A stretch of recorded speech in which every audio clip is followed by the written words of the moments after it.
How's it going, folks? Today, we're going to be talking about shaping our fruit trees. To be exact, our young ones. The importance of shaping your trees when they're young is insane. Because if you're trying to go for fruit, you want things to fruit. You don't want them to just be a tree. If that was the case, you'd probably leave it as is. Today I'll be going through a number of our fruit trees and showing some examples of things that can be done, as well as some ideas and strategies to take. We're working to begin with this Chicago Hardy fig.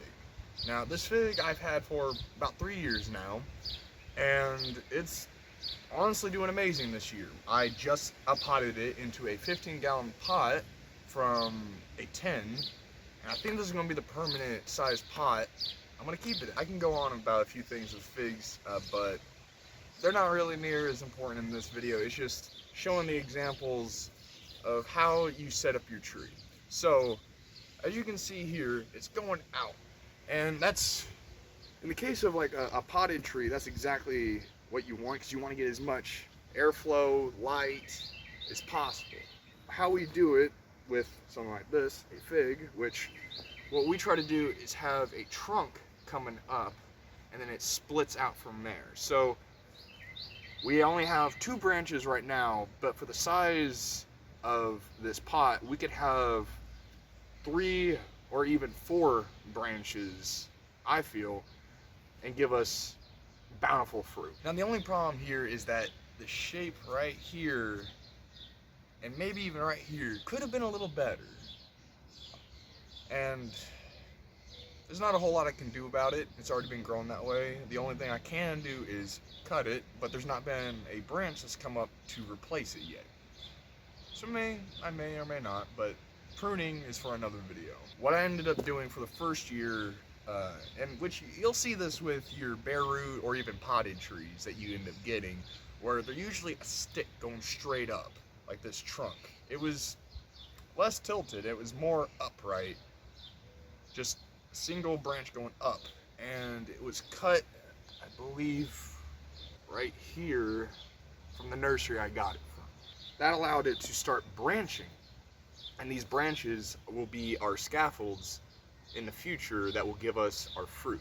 So these are the main branches that we'll want to keep in the long run, because off of them they'll be able to make new fruiting wood. So what you want to do is get your trees in their first year to grow upright. You want to start with that and then work off with any of the excess branches that come from there. So it may branch out a lot, it may just shoot straight up like a twig.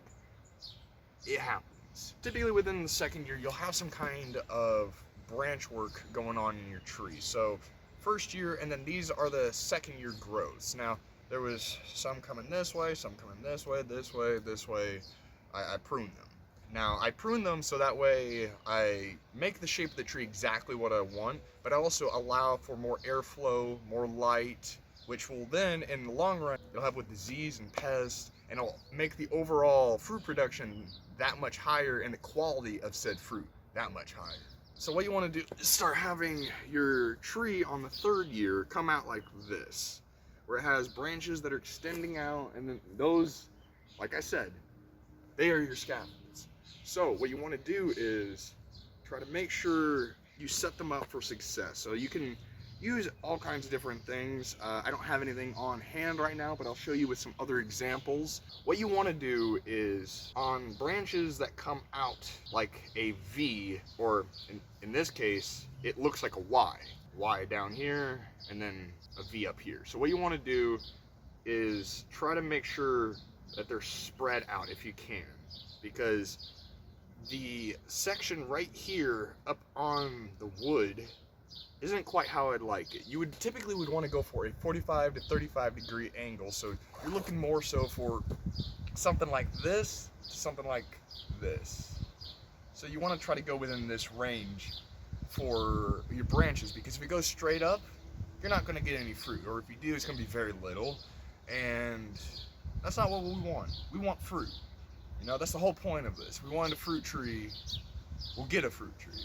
If we want a normal tree that provides shade and such, then you would do that. This right here it's going up. It's not quite what we prefer. So this will probably have to get pruned off, but if you really, really wanted to, you could probably bend the branch to the side like this, which I don't advise. I'm trying to be careful because I don't want to break it. And that way, it would be able to Y out or V out in this direction.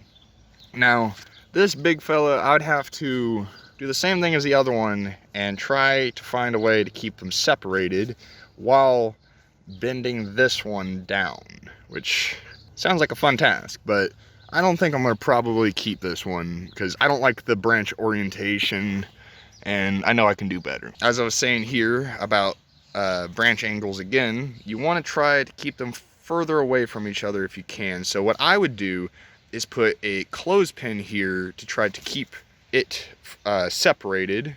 Now, you got to be careful. You kind of need to warm up the branches so that way they don't break. So one tip I've learned is to put a finger right at the base of the branch and then just gently push it a little.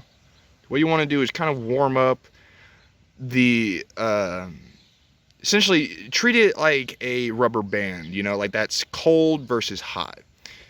A rubber band that's warm would be willing to move a lot more and be a lot more pliable. See, that's more what I'd prefer, but down here, I can't do too much about it. So I got to work with what I got. But this will allow me to have scaffolding in the future that will give me fruit, and they will stay a permanent structure of the tree. But as I was saying, these branches right here, they need to be split apart a little bit to help with the overall integrity of the tree. Because same like I said right here, this branch angle isn't exactly how I'd like it. It's going too far up right off of this, but it can be worked with. It's not impossible, it's just not preferable. And seeing as this is a fig, I could literally just cut it right down to the base and start again.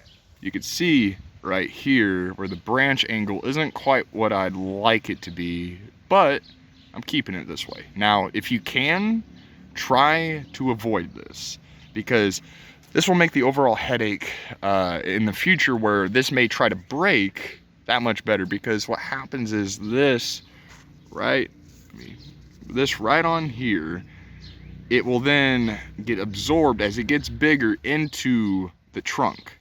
Now, it won't be like the trunk would, it will be like the wood from this branch stuck inside of there. So let me focus. So what you want to do is try to keep that from happening, because that will result in ripped branches. When you have heavy wind, heavy fruit set, it just will spell disaster for your tree, because what will happen is it will rip along here down, and that could either severely damage or even outright kill your tree in the long run. I want to try this again, since I tried recording and didn't realize I didn't hit the button. As I was saying about branch angles, this is a European pear. It's coming out all the way to here, all because I'm staking it. If I wasn't, it'd be more like this branch that's going up, which if I wanted to, I could probably bend this one down too, or even this one, bend it down. See, certain trees like to go straight up. Pears and figs, they both, from what I've noticed, like to go straight up. So even if you do try to shape them, it's going to be a bit of a fight all the way through, but it'll be better for the overall health of the tree. Now, I'm not perfect at this by any means, but this is a peach tree that we got this year that is going out more like how I wanted to. This side, not so much, but we'll work with it. This way, it's going a little higher than I'd like, but we'll make do. It's only its first year. It still has plenty of time to be shaped. Typically what you want, especially when it comes to peaches, is you want more airflow, more light. This one is actually really solid. It comes out like this and doesn't really have much bend to it. So This is a good branch that will probably stay for a long time. Now here is an example of a tart cherry done the same way with its branches. I could probably put something on the tip there, but I'm gonna wait until it grows a little bit more this season before I do that. One I could probably also do is this one, but we'll see. It's not too bad like some of the others, but it's enough where I could still improve it a little bit. There's another branch coming out.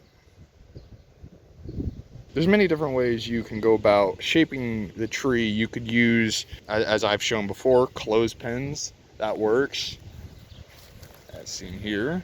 You could stake your trees, which you could also do that in your potted trees as well. You'd have to have that on the edges. You could hang something off the end once this is strong enough to bend it down. Right now it's way too flimsy. You really don't need to do that. Another thing you could also do is get some kind of twine, rope, something that won't cut into the bark of the tree, that will bend it down as well. That's another good tactic to use to shape your trees. So this, it's a little too tight. A little too tight for my liking. And it's going straight up. Now, they can be worked with. It's just you don't really want to deal with a tree that's going this high up like this, because if you have to cut it, it'll cause more stress for the plant, and that is no good. You want to minimize stress and just keep things going, but you don't want to leave it if you want to get rid of it, because the longer you leave it, the worse things are going to get for it. The three main takeaways I want you to take for this video is that, one, optimize for the tree's integrity and overall shape. 2, optimize for airflow. And 3, which can go with 2, light.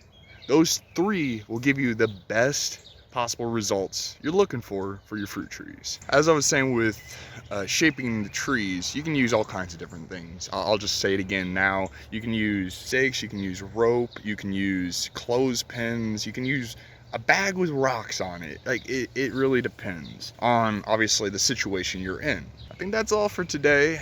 I gotta get going. So until then, I'll speak to you later.